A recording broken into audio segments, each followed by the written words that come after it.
Welcome to अनुप्रवीज learning. अब आज के इस वीडियो में मैं आपको बताऊंगी कि हम HTML फॉर्म्स कैसे क्रिएट करते हैं, कौन कौन से टैग्स यूज़ आते हैं एक HTML फॉर्म को क्रिएट करने के लिए, और भी बहुत सारी चीज़ें।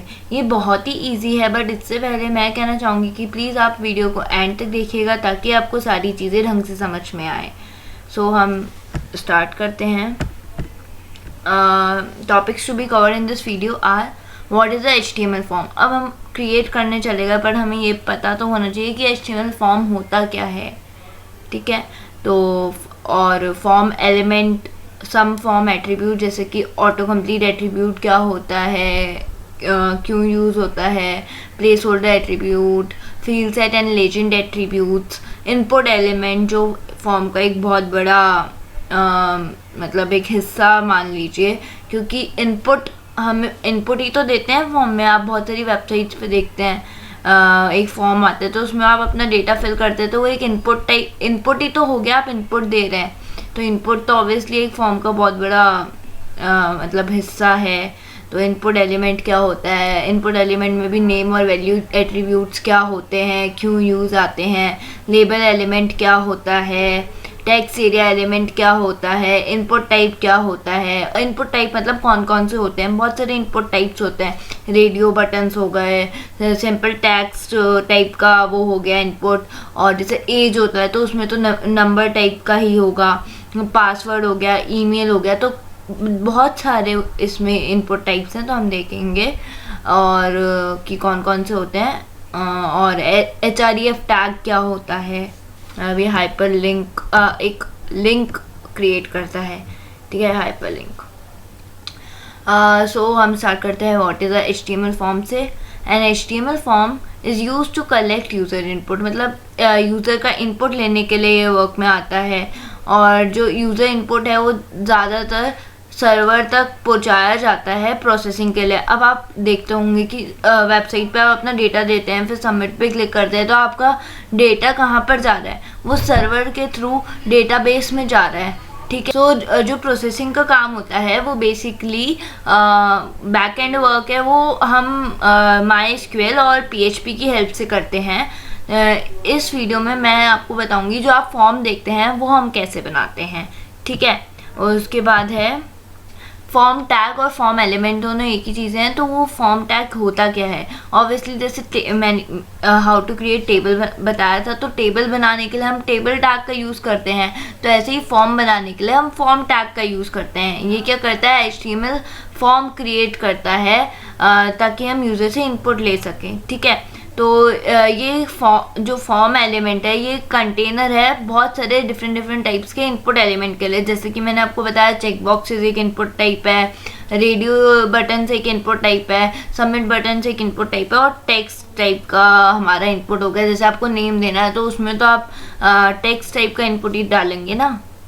एज हो गई तो न्यूमेरिक इनपुट, ठीक है। तो अब नेक्स्ट हमारा है the place holder attribute. Place holder attribute क्या होता है, प्लेस होल्डर एट्रीब्यूट हमें एक छोटा सा हिंट देता है कि हमें उस इनपुट फील्ड में फिल करना है, ठीक है। जैसा कि आप देखते होंगे बहुत सारे फॉर्म्स में लिखा हुआ होता है फर्स्ट नेम लास्ट नेम, फिर जो इनपुट फील्ड होती है जहाँ पर आपको अपना इनपुट देना होता है, ऊपर तो आपको हेडिंग लिखी हुई होती है, वो तो लेबल टैग के हेल्प से होता है। फिर आप जो इनपुट जहाँ पर राइट करते हो वहाँ पर भी एक मतलब थोड़ा छुपा हुआ टाइप का लिखा हुआ होता है कि यहाँ पर हमें क्या लिखना है। तो वो अपन को बहुत लाइट होता है, वो दिखता बहुत लाइट है, जैसा कि ये लाइट है सारे, ठीक है, इस टाइप से दिखता है वो। वो क्या हमें एक हिंट देता है कि हमें उस इनपुट फील्ड में क्या फिल करना है, ठीक है। और द ऑटो कंप्लीट एट्रीब्यूट क्या होता है, जैसे कई फॉर्म्स में आप अपना ईमेल दे रहे हैं, अब आपने गलती से गलत ईमेल दे दिया तो आप दूसरा ईमेल दे रहे हैं। तो दूसरा ईमेल आप जब दे रहे हैं तो आपको पहले वाला जो आपने गलत ईमेल दिया है उसका पहले से ही एक पॉपअप आपको दिखेगा, तो वो ऑटोमेटिकली आपको शो हो रहा है। तो वो ऑटो कंप्लीट एट्रीब्यूट जब उसके लिए ऑन होता है उस फॉर्म के लिए, तब आपको वो शो होगा, अदरवाइज वो शो नहीं होता। ये मैं प्रैक्टिकली बताऊंगी तो आपको अच्छे से समझ आ जाएगा। फील्ड सेट और लेजेंड एट्रीब्यूट। फील्ड सेट और लेजेंड एट्रीब्यूट क्या है, फील्ड सेट सारे रिलेटेड डेटा को, फॉर्म के जो रिलेटेड डेटा है उनको ग्रुप करने का काम करता है। और लेजेंड एलिमेंट क्या होता है, मतलब लेजेंड टैग उस फील्ड सेट के एलिमेंट्स को एक कैप्शन देता है, मीन्स हेडिंग देता है, ठीक है। ये थोड़ा कंफ्यूजिंग लग रहा होगा, मैं आपको प्रैक्टिकली बताऊंगी तब आपको आ जाएगा समझ में, टेंशन ना ले। The input element, input element क्या होता है, अब इनपुट के लिए ये काम में आता है, और देख लीजिए ये one of the most important element है फॉर्म एलिमेंट का, ठीक है। ये बहुत सारे वेज में डिस्प्ले हो सकता है according to the type of input, input किस टाइप का है। अगर एक टेक्स्ट है तो हमें एक रेक्टेंगल में दिखेगा, और अगर हमारा चेक बॉक्स है तो हमें छोटे छोटे स्क्वायर्स दिखेंगे। तो इसका ये जो डिस्प्ले होता है स्क्रीन पे, इसके डिस्प्ले होने के बहुत सारे वेज हैं जो डिपेंड करता है कि किस टाइप का हमारा इनपुट है, okay. So next thing is, और ये सब प्री डिफाइंड है HTML में। आप बोलेंगे अपने आप कैसे आता है, ये सब प्री डिफाइंड है। अगर चेक बॉक्स यूज़ करेंगे तो एक मतलब स्क्वायर आएगा, रेडियो यूज़ करेंगे तो सर्कल्स आएंगे, ये सब, ओके। और the name attribute for input, name attribute क्या होता है इनपुट में, जैसे कि आप इसमें देख रहे हैं, one second, name equal first name, ठीक है, और वैल्यू इक्वल जॉन। तो नेम एट्रीब्यूट क्या होता है, ये जो सर्वर पे जो डेटा सबमिट होना है उसका नाम क्या होगा। जैसे आपने फर्स्ट नेम सबमिट किया, फॉर एग्जांपल अनुप्रवी, ठीक है, तो अनुप्रवी सर्वर पे थोड़ी ही दिखेगा आपको, यहाँ पर तो लेबल की वजह से दिख रहा है फर्स्ट नेम इक्वल अनुप्रवी, फॉर्म पे तो आपको दिख रहा है, पर सर्वर पे तो सिर्फ अनुप्रवी ही जाएगा ना। आप जब तक नेम टैग यूज़ नहीं करोगे तो सर्वर पे वो कुछ शो नहीं करेगा। तो नेम टैग में जैसे आपने फर्स्ट नेम लिख दिया तो सर्वर पे कैसे जाएगा डेटा, फर्स्ट नेम इक्वल अनुप्रवी। तो उधर जो बैक एंड पे जो सब संभाल रहे हैं तो उन्हें पता पड़ जाएगा कि ये फर्स्ट नेम है किसी इंसान का जो नाम है अनुप्रवी, ठीक है। अगर हम नेम यूज़ नहीं करेंगे तो उसको पता क्या पड़ेगा अनुप्रवी क्या है, फर्स्ट नेम है लास्ट नेम है क्या है, ठीक है। तो इसलिए हम नेम यूज़ करते हैं, देख लीजिए। Each input field must have a name attribute to be submitted, मतलब सर्वर पे सबमिट होने के लिए उसके पास कुछ होना चाहिए नेम एट्रीब्यूट, ठीक है। Next thing is the value attribute. Value attribute क्या होता है, ये स्पेसिफाई करता है initial value for input field. मतलब इनिशियल वैल्यू क्या होगी, जब एक फॉर्म खुलेगा तो उसकी जो इनपुट फील्ड की वैल्यूज़ क्या क्या होंगी। ये हम यूज़ कर भी सकते हैं और नहीं भी कर सकते, ये हम पे डिपेंड करता है। अगर हम प्लेस होल्डर यूज़ कर रहे हैं तो प्लेस होल्डर, और अगर हम वैल्यू एट्रीब्यूट करते हैं तो वैल्यू एट्रीब्यूट, उससे भी समझ आ जाएगा कि क्या करना है, ठीक है। कि ये बताता है कि इनिशियल वैल्यू क्या होगी उस इनपुट फील्ड की, ठीक है। लेबल एलिमेंट, लेबल एलिमेंट क्या होता है, जैसे आप देख रहे हैं आपको ये इनपुट फील्ड के सामने दिख रहा है फर्स्ट नेम लास्ट नेम, तो ये आपको बताता है कि आपको क्या फिल करना है, ठीक है। तो ये सब होता है label element. Label tag defines a label for many input elements. Form element जैसे इनपुट टाइप हमारा फर्स्ट नेम है तो उसके लिए लेबल तो डिफाइन करना है ताकि हमें पता पड़े कि उस इनपुट फील्ड में हमें क्या फिल करना है। तो एक लेबल डिफाइन करता है फॉर्म एलिमेंट्स के लिए लेबल टैग, ठीक है। उसके बाद है टेक्स्ट एरिया, जैसा कि कई फॉर्म्स में एक ऑप्शन होता है डिस्क्रिप्शन, तो उसमें आपको इतना बड़ा ब्लॉक दिखेगा, कईयों में छोटा दिखेगा, कईयों में रेक्टेंगुलर शेप का दिखेगा। तो आउटपुट में कितने साइज का वो ब्लॉक दिखना चाहिए वो हम टेक्स्ट एरिया से डिफाइन करते हैं। जैसे टेक्स्ट एरिया तो हमने नेम तो देना ही है, उधर जाएगा तो ये चीज़ क्या है, ये मैसेज है, ठीक है।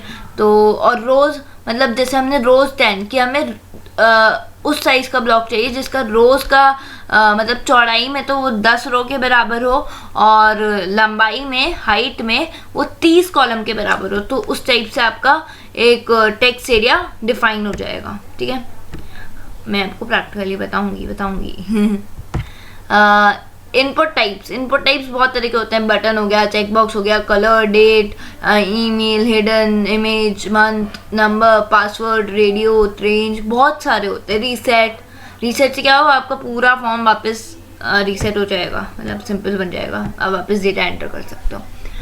ए टैग इन HTML मतलब href टैग ही होता है, मतलब तो ए टैग क्या होता है, एक हाइपर लिंक डिफाइन करता है जो हमें एक पेज से दूसरे पेज पे लेके जाता है। जैसे आप कई वेबसाइट्स पे देखते होंगे, click here to visit our website, तो आप क्लिक करते हैं तो उसकी वेबसाइट पे रीडायरेक्ट हो जाता है। एक हाइपर लिंक हो गया ना, हाइपर लिंक क्या होता है, जो उस पर क्लिक करके दूसरे पेज पे ले जाए। तो ए टैग का वही काम होता है। जैसे AHREF, तो आपने लिंक दे दिया, फिर आपने लिखा want to visit Anuro fashion, click here, तो आप इस पर क्लिक करोगे तो ये एक हाइपर लिंक होगा जो आपको अनुरो फैशन की वेबसाइट पे ले जाएगा। ठीक है, ये तो एक्चुअली PPT है इसलिए इसमें नहीं खुल रहा है।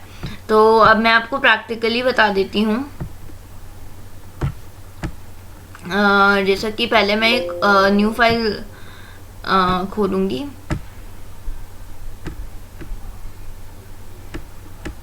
ठीक है, अब मैं इसको सेव कर देती हूँ। ठीक है, हम किसी भी नाम से सेव कर सकते हैं। मैं माई फॉर्म्स डॉट, और आपको पता होगा कि हम HTML फाइल को .html एक्सटेंशन के साथ सेव करते हैं, तो मैंने सेव कर दिया myforms.html। ठीक है, आप अपने PC में कहीं पे भी सेव कर सकते हैं। फिर सबसे पहले HTML टैग, एक्चुअली ये एक टेक्स्ट एडिटर है जिसका नाम सबलाइन है। ये बहुत सारी लैंग्वेजेस की कोडिंग के लिए काम आता है, such as HTML, JavaScript and many more. So इसको कैसे डाउनलोड इंस्टॉल करते हैं, मैंने इस पे वीडियो बना रखा है, आई बटन पे वीडियो आ रहा होगा, आप जाके देख लीजिए। ठीक है, सो हम स्टार्ट करते हैं। सबसे पहले HTML टैग। ओके, तो इसमें ये सब थोड़ा ऑटोमेटिक है, प्री डिफाइंड है ना, इस वजह से हम हमारा टाइटल रखते हैं माई फर्स्ट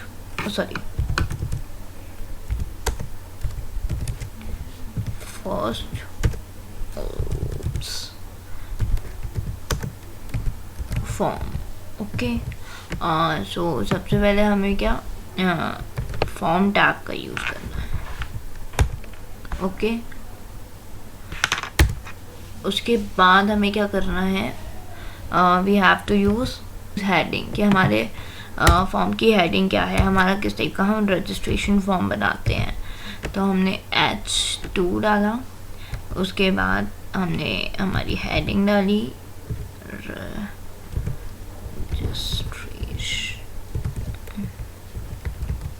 ओके, उसके बाद रजिस्ट्रेशन फॉर्म। ओके, तो ये हमारी हेडिंग हो गई।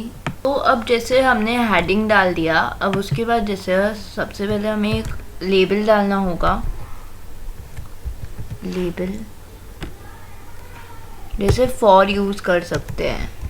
फॉर किस चीज़ के लिए है, फर्स्ट नेम के लिए। ओके, और फिर हमने लेबल दिया इसको फर्स्ट नेम,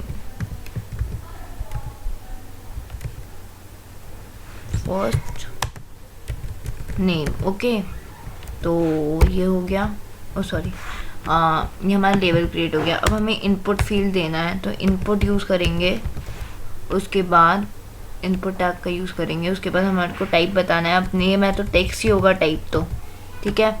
और इसका जो नेम सबमिटेड होगा वो F नेम से कर देते हैं, सॉरी F नेम। ओके, तो फर्स्ट नेम ही ले लो, कुछ भी ले लो, और इसकी स्टार्टिंग वैल्यू रखनी है प्लेस होल्डर, तो हम प्लेस होल्डर ही रख लेते हैं और फर्स्ट नेम डाल देते हैं।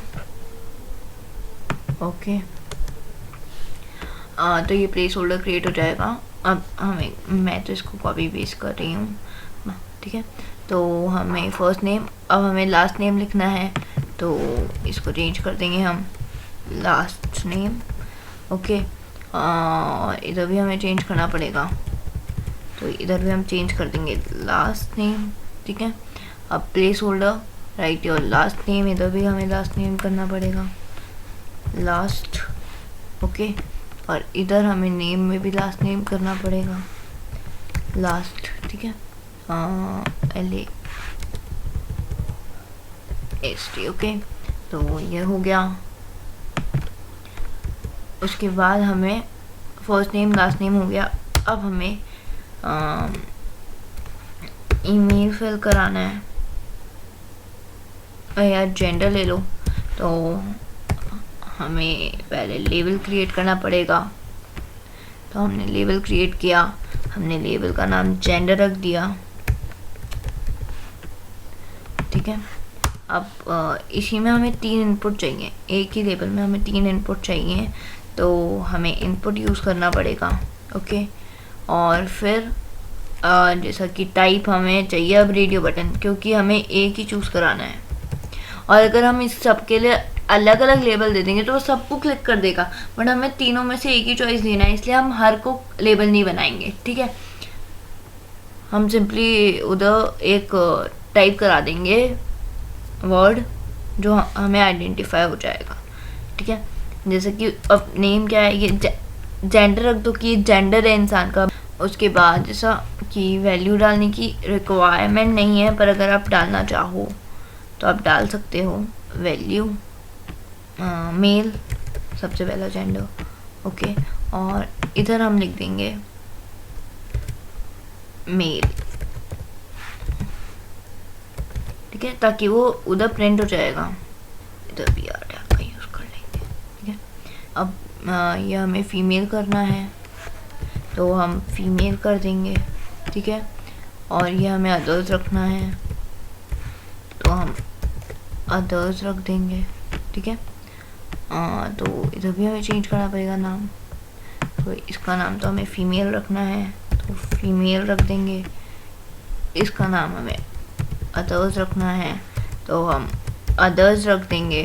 ठीक है, तो ये हमारा क्रिएट हो गया। अब इधर भी तो हम बी आर टैग यूज़ करना पड़ेगा, बी आर। ठीक है, इधर भी बी आर टैग यूज़ करना पड़ेगा, बी आर। ओके, और इधर भी बी आर टैग यूज़ करना पड़ेगा। इसके बाद ये भी तो नए लाइन से चाहिए ना लेबल, तो इधर भी बी आर टैग का यूज़ करना पड़ेगा। ठीक है, अब ये भी नई लाइन से चाहिए तो इधर भी बी आर टैग का यूज़ करना पड़ेगा।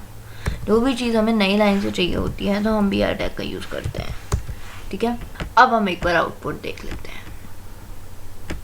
हम जाएंगे इस पर, देन माय फॉर्म्स पर, तो आप देख सकते हैं ये आपका एक फॉर्म क्रिएट हो रहा है। इसमें आपको प्लेस होल्डर दिख रहा है, तो आप टाइप करते हैं तो ये चला जाता है। ओके, ये आपका वो है, तीनों में से एक ही सेलेक्ट हो रहा है।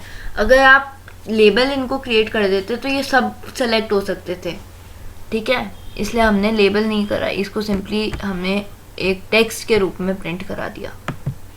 ठीक है, तो अब हमें क्या चाहिए, हमें एक लेबल चाहिए, तो हम लेबल टैग का यूज़ करेंगे। फिर हम ईमेल दे देंगे। ठीक है, हम इधर भी ये यूज़ कर सकते हैं कि ये लेबल किस चीज़ के लिए है, फॉर जेंडर। ठीक है, और जैसे ये लास्ट नेम के लिए था। ठीक है, ये जैसे ये वाला लेबल किसके लिए है, फॉर ईमेल। ठीक है, तो ये ईमेल क्रिएट हो जाएगा। इधर हम कॉलन और डैश लगा देते हैं। उसके बाद हमें बी आर टैग का इधर यूज़ करना है, बी आर ब्रेक टैग का। उसके बाद लेबल। अब आप बोलेंगे इसका क्लोज टैग क्यों नहीं आया, क्योंकि बी आर टैग एक ऐसा टैग है जिसका सिर्फ स्टार्ट टैग ही होता है। अब इनपुट टैग, तो इधर इनपुट टाइप क्या होगा, ईमेल। ठीक है, इनपुट टाइप ईमेल चाहिए क्योंकि हमें वो @gmail सब कुछ चाहिए। अगर यूज़र नहीं डालेगा तो फिर वो ईमेल थोड़ी हुई। अब इधर हम ईमेल लिख देते हैं। वैल्यू तो हमें कुछ देना नहीं है, हम प्लेस होल्डर लिख देते हैं। तो आप प्लेस होल्डर इधर क्या लिखेंगे, योर मेल। ओके, और इधर बी आर टैग का यूज़ कर लीजिए। अब हमें नेक्स्ट थिंग क्या चाहिए, पासवर्ड भी तो चाहिए। तो लेबल, फिर उसके बाद ये किसके लिए है, फॉर पासवर्ड। ठीक है, और फिर लेबल क्या चाहिए, enter your password, enter. Sorry मैंने बहुत ज़्यादा स्पेस ले किया। ठीक है, तो अब हम इधर,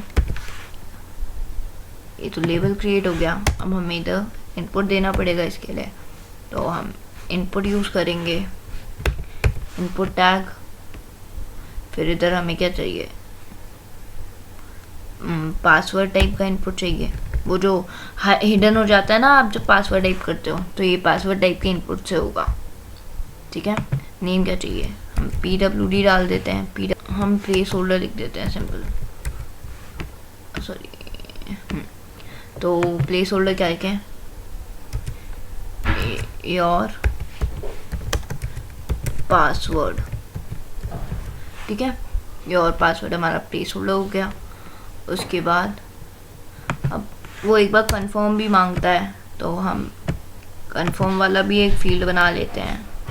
ठीक है, तो अब मैंने कॉपी पेस्ट करा है, हम ये पासवर्ड के लिए ही है,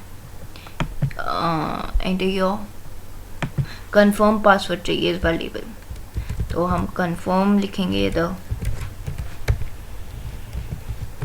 ठीक है, कंफर्म पासवर्ड हमें लेबल चाहिए, ये भी पासवर्ड ही है, टाइप भी पासवर्ड ही चाहिए, और इधर कंफर्म पासवर्ड हम लिख देते हैं। तो ये हमने कर दिया। अब हमें एक सबमिट बटन चाहिए जो डेटा को सबमिट कर दे, तो हमें वही इनपुट, अब इसके लिए लेबल थोड़ी चाहिए, हमें सिर्फ इनपुट वाला वो चाहिए। ठीक है, इसके लिए हमें लेबल की ज़रूरत नहीं है, क्योंकि वो एक बटन ले रहे हैं ना, तो हम टाइप तो सबमिट कर देते हैं। उसके बाद हम नेम दे देते हैं सबमिट। ठीक है, और उसके बाद हम इधर वैल्यू लिख देते हैं उसकी, ताकि वो वैल्यू आ जाए उस पर। हम जैसा कि हमने इधर जेंडर वाले में किया है, इस टाइप से भी कर सकते हैं, बट हम वैल्यू देकर ही कर देते हैं, क्योंकि उसको तो हमें एक ही रखना है ना, चेंज तो होगी नहीं। तो सबमिट। ठीक है, तो इधर आपको एक बटन क्रिएट हो जाएगा सबमिट, जिसको आप क्लिक करके सबमिट कर सकते हो आप अपने डेटा को। तो हमने इधर ब्रेक टैग वगैरह तो यूज़ ही नहीं करा, ब्रेक टैग, फिर आगे से ब्रेक टैग, फिर ब्रेक टैग, और फिर ब्रेक टैग। हम एक बार अपना आउटपुट देख लेते हैं। फाइल को सेव करिए और फिर ब्राउज़र पे जाइए, तो ये आपको दिख रहा है कि ये सब आ गया। ठीक है, कंफर्म पासवर्ड ये सब, और सबमिट पे क्लिक करने पे आपको यहाँ पर दिख रहा है। ये तो अभी तो अपने पास सर्वर वगैरह नहीं है, तो यहाँ पर आपको सब कुछ दिख जाएगा। ठीक है, तो ये बता रहा है PWD को अलावा हमने कुछ भी नहीं डाला। जैसे इसमें हम डालते हैं तो कुछ भी, मेल पे क्लिक कर देते हैं, ईमेल हम डालते हैं कुछ भी। अब देखना ये आपको वो दे देगा। अब देखो इसमें आप शो का भी ऑप्शन है, तो ये पासवर्ड के उसके है। ठीक है, तो हम सबमिट करेंगे, तो ये बोल रहा है प्लीज़ इंक्लूड @ क्योंकि वो ईमेल में @ है, तो हम @ भी अगर यूज़ करते हैं तो भी देखना, अभी सबमिट पे क्लिक करोगे ना आप तो भी एरर, क्योंकि आपको पूरा जो ईमेल का होता है ना वो सब कुछ आपको डालना पड़ेगा। ठीक है, अब हो गया। तो अब आप देख सकते हैं फर्स्ट नेम पे ये आ रहा है, लास्ट नेम पे ये आ रहा है, जेंडर मेल आ रहा है, ईमेल आपकी ये आ रही है। ठीक है, सब आपने देख लिया कि ये सब कुछ हो गया। तो ये सब अभी तो सर्वर पे नहीं गया है, डेटाबेस में नहीं गया है, क्योंकि ये सब MySQL और PHP का काम है। तो हमने तो अभी सिर्फ एक फॉर्म बनाना सीखा है।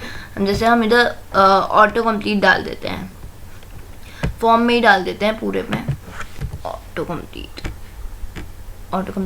ऑन रख देते हैं। ठीक है, अब आप इस फाइल को सेव करिए और फिर आप इधर देखेंगे, इसको रिफ्रेश करिए। तो अब जैसे आप इधर जो आपने पहले डाला था वो आपको दिख रहा है, आप डिलीट भी कर सकते हो, पर आपको दिख रहा है ना जो आपने पहले इस फॉर्म पे फिल कर दिया। ठीक है, तो आप उसे सेलेक्ट कर सकते हो। ये चीज़ होती है ऑटो कंप्लीट। अगर आपने यूज़ ही नहीं करा था तब ये शो नहीं कर रहा था। अब जैसे अगर आप इसे ऑफ भी कर दोगे ना तो भी ये शो नहीं करेगा। ऑफ भी कर देंगे हम, फाइल को सेव कर देंगे, फिर हम जाएंगे ना, फिर आपको अभी शो नहीं करेगा आप जब टाइप करोगे। ओ सॉरी, हमने रिफ्रेश ही नहीं करा हमारे ब्राउज़र को। अब देखिए नहीं शो कर रहा ना पहले वाला, तो वो हमारा ऑटो कंप्लीट ऑफ है। अब जैसे फील्ड सेट मैंने आपको बताया था, तो हम इसको तो ऑन ही कर देते हैं। ठीक है, फील्ड सेट मैंने आपको बताया था, तो यूज़ करोगे तो आपको एक बॉर्डर क्रिएट हो जाएगा। 1 सेकेंड। ये फॉर्म के एलिमेंट्स को ग्रुप करने का काम करता है ना ये, तो ये हो गया।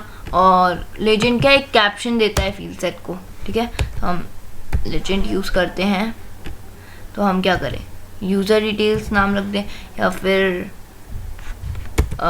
योर डिटेल्स,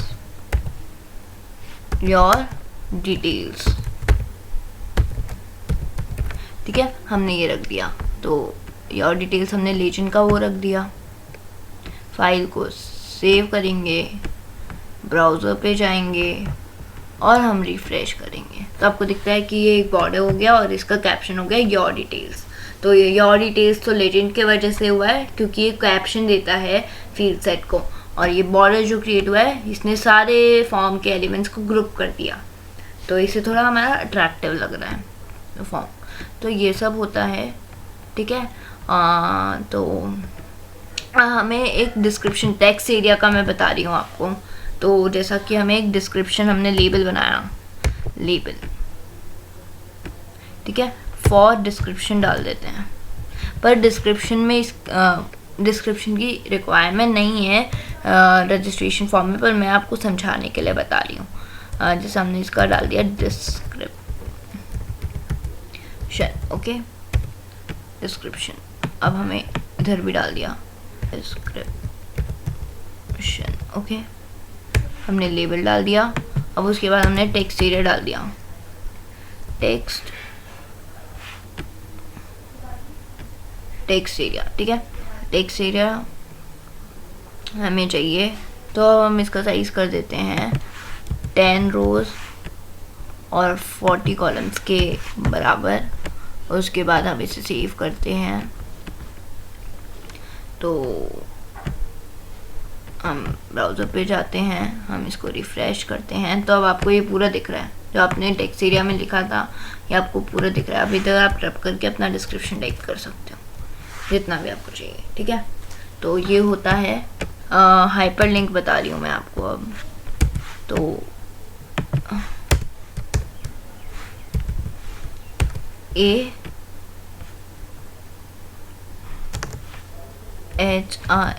रेफर टैग आप यूज़ करेंगे, और जैसा कि इधर आपने क्या want to visit Anuro fashions, click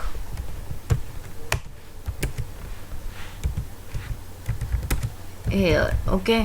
तो आपने ये लिखा। उसके बाद हमें इधर अगर हम हैश करते हैं इधर राइट, तो आप उस पर क्लिक करोगे तो वापस वही जो पेज खुला हुआ है वही हो जाएगा, बट हमें लिंक चाहिए। ये चीज़ कॉपी कर लेती हूँ, 1 सेकेंड, ठीक है।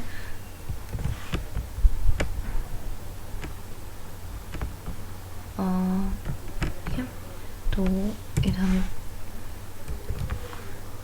अब मैं इसे सेव करती हूँ, और अब मैं अपने ब्राउज़र पे जाकर रिफ़्रेश करती हूँ, तो आप नीचे की साइड देखेंगे एक लिंक आया जो हाइपर लिंक है। आप इस पर क्लिक करोगे तो देखो ये आपको अनूरो फैशन बुटीक की वेबसाइट पे क्लिक कर गया, लेके गया, ठीक है। अनूरो फैशन की वेबसाइट पे लेके गया आपको। तो ये होता है href टैग, ठीक है। तो जो एक हाइपर लिंक क्रिएट करता है, तो मैंने आपको सब कुछ बताया कि HTML फॉर्म क्या होता है, जो यूज़र से डेटा इनपुट करने के काम आता है। फॉर्म एलिमेंट्स क्या होते हैं, फॉर्म टैग हम यूज़ करते हैं जो, और ऑटो कंप्लीट एट्रीब्यूट क्या होता है, प्लेस होल्डर एट्रीब्यूट क्या होता है, फील्ड सेट लेजेंड एट्रीब्यूट क्या होता है, किसे पता है, नेम वैल्यू एट्रीब्यूट क्यों यूज़ करते हैं, लेबल एलिमेंट क्या होता है, टेक्स्ट एरिया एलिमेंट क्या होता है, इनपुट टाइप कितने टाइप्स के होता है, हमने रेडियो और चेकबॉक्स वगैरह यूज़ करा, टेक्स्ट यूज़ करा। तो पर आप वो यूज़ करके देखिए। अगर आपको कोई डाउट है तो प्लीज़ कमेंट सेक्शन में लिखिए, मैं आपको ये सारे डाउट्स का आंसर दूंगी। और href टैग क्या होता है मैंने ये भी आपको सब कुछ बताया। और प्लीज़ अगर आपको कोई डाउट है तो please write in the comment section. So at last I want to say that if you like the video then please hit the like button and please subscribe my channel. if you haven't done yet, and please smash that bell icon so that you can get the notifications of my new video as I posted them. And please follow me on Instagram. My Instagram link is in the description below, so that you can get the updates of my new video on my Instagram. So thank you guys, thank you so much for your time and support.